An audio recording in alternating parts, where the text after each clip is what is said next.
BLM Kerala Tamil Nadu Pondicherry. നമസ്കാരം, M5 ലൈവിലേക്ക് സ്വാഗതം.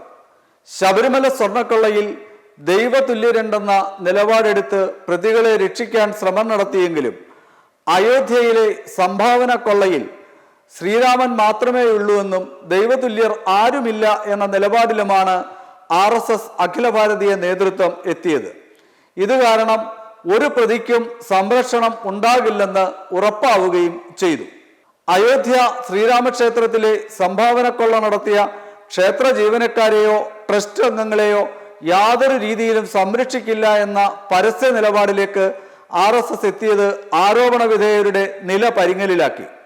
കുറ്റക്കാർക്കെതിരെ കടുത്ത ശിക്ഷ ഉറപ്പാക്കണമെന്ന് RSS സർക്കാരുവാഹ് ദത്താത്രേയ ഹൊസബാളെ പരസ്യ പ്രസ്താവന ഇറക്കി. ഇതുമായി ബന്ധപ്പെട്ട മുഴുവൻ പരിവാർ സംഘടനകൾക്കും പ്രവർത്തകർക്കും ഉള്ള സൂചനയും താക്കീതുമായാണ് ഈ പ്രസ്താവനയെ കാണുന്നത്.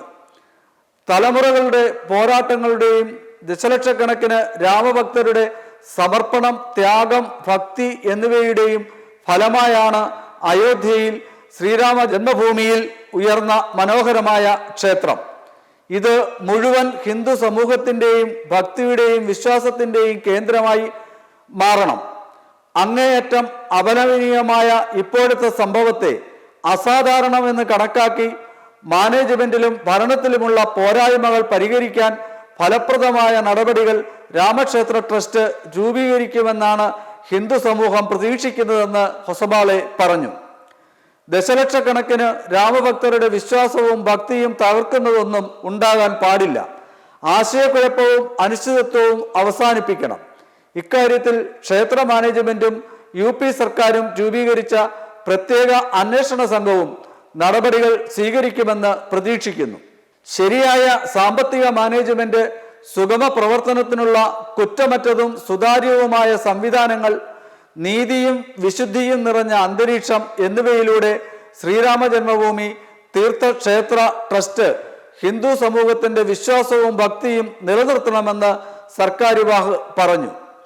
അതേസമയം ഈ ദൗർഭാഗ്യകരമായ സംഭവം മുതലെടുത്ത് ഹിന്ദു ധർമ്മത്തെയും സമൂഹത്തെയും അപകീർത്തിപ്പെടുത്താനുള്ള ഹിന്ദു ദേശവിരുദ്ധ ശക്തികളുടെ ഗൂഢാലോചനകൾ പരാജയപ്പെടുത്തണമെന്നും ക്ഷമയും സംയമനവും പാലിക്കാനും അദ്ദേഹം ആഹ്വാനം ചെയ്തു. RSS പരസ്യ നിലപാടെടുത്ത് രംഗത്ത് വന്നതോടെ ട്രസ്റ്റിലുള്ള പരിവാർ സംഘടനാ നേതാക്കൾക്ക് യാതൊരുവിധ സംരക്ഷണവും സംഘപ്രസ്ഥാനങ്ങളിൽ നിന്ന് ലഭിക്കില്ല എന്ന വ്യക്തമായ സൂചനയായാണ് വിലയിരുത്തപ്പെടുന്നത്. ക്ഷേത്ര ട്രസ്റ്റിന്റെ മുൻ ജനറൽ സെക്രട്ടറിയും മുതിർന്ന വിശ്വഹിന്ദു പരിഷത്ത് നേതാവുമായ ചമ്പത് റായി, മുൻ ട്രസ്റ്റി അനിൽ മിശ്ര, ഉദ്യോഗസ്ഥൻ ഗോപാൽ റാവു എന്നിവരാണ് ഇപ്പോൾ ആരോപണത്തിന്റെ മുനയിലുള്ളത്. ചമ്പത് റായിയുടെ മൊഴി നേരത്തെ തന്നെ രേഖപ്പെടുത്തിയെങ്കിലും വീണ്ടും രേഖപ്പെടുത്തുമെന്ന് തന്നെയാണ് സൂചന.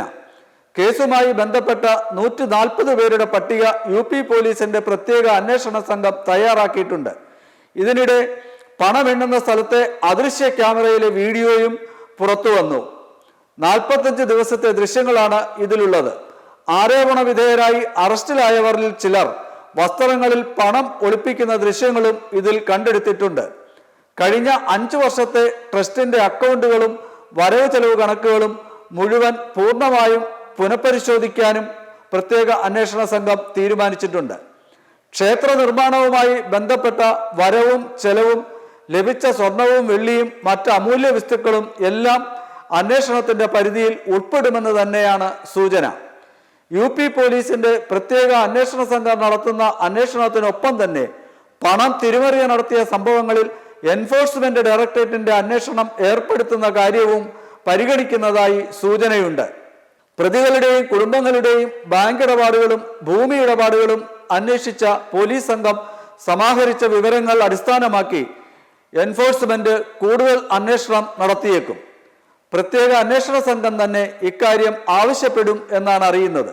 പ്രതികളിൽ ഒരാളായ അവിനാശ് ശുക്ലയുടെ വീട്ടിൽ നിന്ന് 20 ലക്ഷം രൂപയും, കരുണേഷ് പാണ്ഡെയുടെ വസതിയിൽ നിന്ന് 18 ലക്ഷവും, അനു കൽപ്പമിശ്രയിൽ നിന്ന് 15 ലക്ഷവും, ലവകുശ മിശ്രയിൽ നിന്ന് 14 ലക്ഷവും, രാംശങ്കർ മിശ്രയിൽ നിന്ന് 7 ലക്ഷവും, രാംശങ്കർ യാദവിൽ നിന്ന് 1 ലക്ഷം രൂപയും 11 ഗ്രാം സ്വർണവും 375 ഗ്രാം വെള്ളിയും കണ്ടെടുത്തിട്ടുണ്ട്. ട്രസ്റ്റ് അംഗമായ അനിൽ മിശ്ര പല ഇടപാടുകളിലും കമ്മീഷൻ വാങ്ങിയതായും ഒരു വലിയ വീട് നിർമ്മിക്കുന്നതായും പ്രത്യേക അന്വേഷണ സംഘം കണ്ടെത്തിയിട്ടുണ്ട്. അനുമതിയില്ലാത്ത വീടായതുകൊണ്ട് ഇത് തകർക്കാൻ നിർദ്ദേശം നൽകിയതായും സൂചനയുണ്ട്. ഇതിനിടെ സംഭാവന കൊള്ളയിൽ അറസ്റ്റിലായ 8 പേരിൽ 6 പേരും സൈനിക സെക്യൂരിറ്റി സർവീസ് എന്ന ഏജൻസിയിൽ നിന്നുള്ളവരാണെന്നും അവർ SBIക്കാണ് ജീവനക്കാരെ നൽകിയതെന്നും പുറത്തു വന്നിട്ടുണ്ട്. അയോധ്യയിൽ നിന്ന് സംഭാവനയായി ലഭിച്ച സ്വർണം നഷ്ടമായിട്ടുണ്ടോ എന്ന കാര്യവും പ്രത്യേക അന്വേഷണ സംഘം പരിശോധിക്കുന്നുണ്ട്. ലഭിച്ച വെള്ളി ഇഷ്ടികകൾ മുഴുവൻ കണ്ടെത്തിക്കഴിഞ്ഞു. സംഭാവന കൊള്ളയുടെ വാർത്തകൾ പുറത്തു വരികയും അന്വേഷണം തുടരുകയും ചെയ്യുന്നതിനിടെ അയോധ്യയിലെ ദൈനംദിന വരുമാനം 16 ലക്ഷത്തിൽ നിന്ന് 24 മുതൽ 26 ലക്ഷമായി ഉയർന്നു കഴിഞ്ഞു. ക്ഷേത്രത്തിലെ പണം ചോരുന്നതായി നേരത്തെ തന്നെ അക്കൗണ്ട് കൈകാര്യം ചെയ്തിരുന്ന SBI ഉദ്യോഗസ്ഥർ അറിയിച്ചിരുന്നതായി പ്രത്യേക അന്വേഷണ സംഘത്തിന് സൂചന ലഭിച്ചു. ഒരു സ്വകാര്യ ഏജൻസിക്ക് ഔട്ട്സോഴ്സ് ചെയ്തതാണ് ബാങ്കിലെ പണമെണ്ണാനുള്ള നടപടി.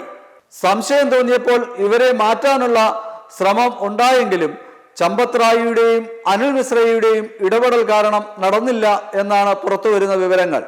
ഇതിനിടെ നാണയമെണ്ണുന്ന മുറികളുടെ മേൽനോട്ട ചുമതല വഹിച്ചിരുന്ന ബാങ്ക് ജീവനക്കാരായ 2 പേർക്കും കവർച്ചയിൽ പങ്കുണ്ട് എന്ന ആരോപണം ഉയർന്നിട്ടുണ്ട്. ഇവരും ഉടൻ തന്നെ അറസ്റ്റിലാകും എന്നാണ് സൂചന. നേരത്തെ അറസ്റ്റിലായ 8 പേരിൽ 6 പേർ SBI ഔട്ട്സോഴ്സ് ചെയ്ത സ്വകാര്യ ഏജൻസിയുടെ ജീവനക്കാരാണ്. മെമ്പർമാരുടെ നിക്ഷേപങ്ങൾക്ക് ഉയർന്ന ലാഭവിഹിതം നൽകുന്ന കേന്ദ്ര സർക്കാർ സഹകരണ registered society Bharat Lajna multi state housing cooperative society limited.